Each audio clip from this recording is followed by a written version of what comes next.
که در کفتکو است. آنها در نزد قانون جواب میگن، اختیارا آمدن جزای سبک میگیرن.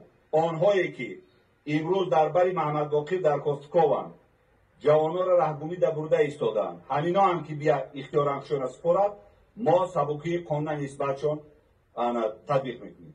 جزای سنگین نمیگیرد، جزای بلند نمیگیرد. آنهایی که گفتم حالی راه بستیان، راه مکان کردن، راه کشویان، راه بین المللی است، راه بر هر راه واسطه سیرانو ما میکشویم. حالی کشویان حیات آسایشته دارن، سهر آمده زبان خطوشون نویسن، از جاوگری جنایتی آزاد. خیلی که میدان روز 25 نوامبر 1,500 از جاوگری جنایتی آزاد کردیم، یگان کس به جاوگری جنایتی نکشید. با یک بار میگویم که در تقدیر همه مردم ما و شما جوابگریم. ما و شما باید مردم فهمانیم. ما و شما باید مردم باید راه درست هدایت داریم. اگر قرارهای قانونی سالهای قبلی قبول بشد، ما به این درجه نمی آمدیم نرسیدیم. خاطر دیدیم، از جاوگری جنایتی آزاد کردیم، مواد نکردیم، انا به همین روزا آمدیم رسیدیم. برادر عزیز، برای همین بار دیگر از همه شما من خواهش میکنم و همچون معاون اولی وزیر طلب هم میکنم که خیسته مردم یک به یک باید ما فهمانیم، راه کشاییم، مردم به حیات آسایشته گذارن. تا اگر مجبور نکنن، تا اگر آمده با طرف کارمندان مقامات حفظ حقوق از عراق استفاده نبرن، به حیات و سلامتی کارمندان مقامات حفظ حقوق تهدید نکنن، ما یگان خیلی عملیات نمیگذاریم. این 6 سال همین را ما طاقت کردیم، با طاقت میکنیم. لکن کشایان راه جنایتکارایی که 6-7 نفری که ماندگی است آمده کشایان به مقامات سپارن، بعدی وضعیت به معتدل آمده و یک تا با فهمانده میان در نزد قانون جوابشون بگیرن. برای همین بار دیگر میگم همه شما معلومات داشته باشید که در روشان انمی خیلی حادثه شد. در حاضره ترتیبات پرا در ناحیه روشان تامین است. مردم علاقه همه به خانه‌های خود به کارهای خود مشغول. آنهایی که جنایت صادر کرده‌اند، گروه تفتیشاتی پروکراتورای گنرالی در هیئت 15 مفتش در راه و مفتشای پروکراتورای ولایت و کمیته دولتی امنیت ملی از میلیسیا در آنجا با آنها کار کرده ایستادند و رول هر یک اشتراکی به ترتیبی را معین می‌نمایند. با نمایندگی از نام حکومت جمهوری تاجیکستان، شهروندان عزیز، چند سخن پیرامون تاجیکستان و خصوصا شهر خاروخ بدخشان عزیز گپ میزنم که چند روز شد که گپ بچه در اطراف خاروخ و اطراف بدخشان در هر گوشه و کنار تاجیکستان شنیده می شود.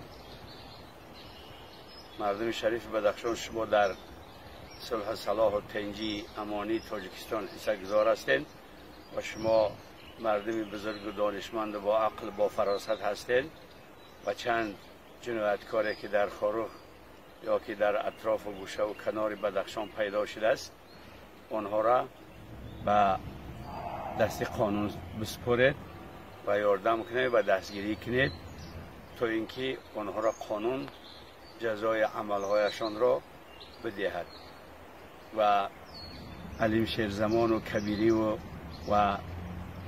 محمد باقر اونها جنایتکار هستند. البته طرفداری میکنن جنایتکاره. گپی پروکرور ولایت بدخشان ما شنیدم، در حقیقتا درست میگه که اینها جنایتکار هستند. جنایتکار این مرز بوم و وطن و دین و ایمان و اسلام و پدر و مادر هیچ چیز در بود. من خودم با چشم دیدگیم که جنایتکار پدرش کشت در افغانستان هم، در سوریه هم، در دیگه جا. برای همو هیچ وقت طرفداری نکنین با جنایتکارا. انا بزرگای ما یک گپ دارن که والحق احق ان یعمل، حق همیه که باید لازم است، لازم تر است که به همون ما عمل کنیم. حق چی است؟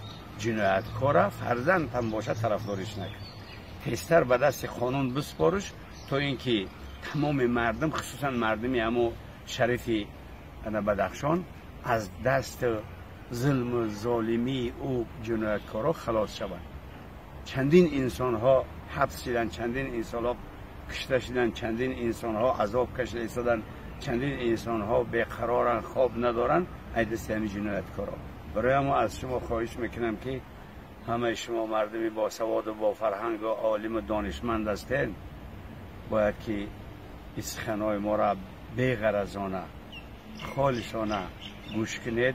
من نان نمک شما را عینان نمک خود مانده بسیار خوردگیم، مرا یک بار گوش کنید. همین قدر دنیا را دیدم، همین جنایتکارا یراق به دست گرفتند، مردم چیز اموالشون بردن کشتند، چه در عراق، چه در سوریه، چه در قزاقستان، چه در قرقیزستان، چه در افغانستان 40 سال شد. یگان فایده نه به خودشان، نه به ملت، نه به جمعیت، نه به دولت نیاوردن. برای ما اگر ما گوش کنیم دولت پاسبان ما می شود، دولت امنیتی ما را نگه می داره. لیکن بسپریدل همه مثلا جنایتکار هیچ چیزی ما را نگه نمی داره، هیچ چیزی ما را حمایه نمی کنه، بالعکس به ما ضررش می رسه. خیر الناس من ینفع الناس. بهترین انسان کسی است که فایدهش به ملت برسه، بدترین انسان کسی است که بدیش به مردم میرسه. علیم شیرزمان و محمد باقر و کبیری هر سخنی کردن بفهمین که او بر ضرر ملت و بر ضرر بدخشانی ها و بر ضرر دیگر منطقه های تاجیکستان ما گپاشون بر ضرر می است، یا به منفعت ملت جمعیت و وطن هیچ وقت گپ نمیزنن. اگر یا آدم میشیدن یا انسان میبودن هیچ وقت طرف قرقیزستان نمیگرفتن. در حالتی که انسان باید که چیزی باشه نباشه، باید به ملت، به وطن، به جمعیت، به دولت ضد نباشه.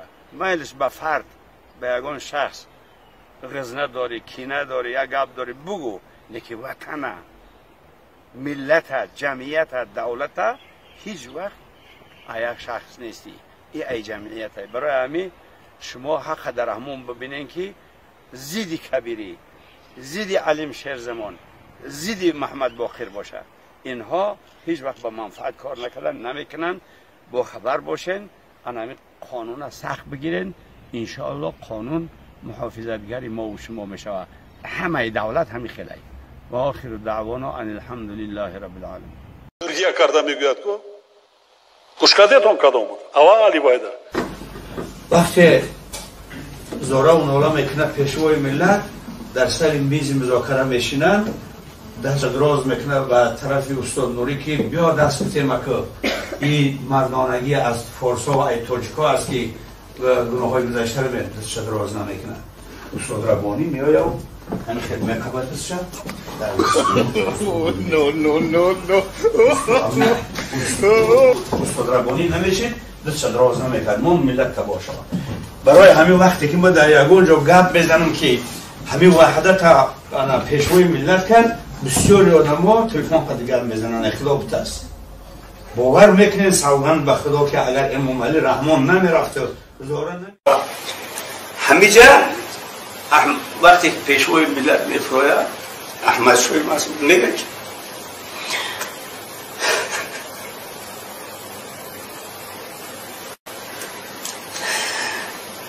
رحمان میگه روزی آمدن چه نبود ما شما رو به خواب یکسان کردن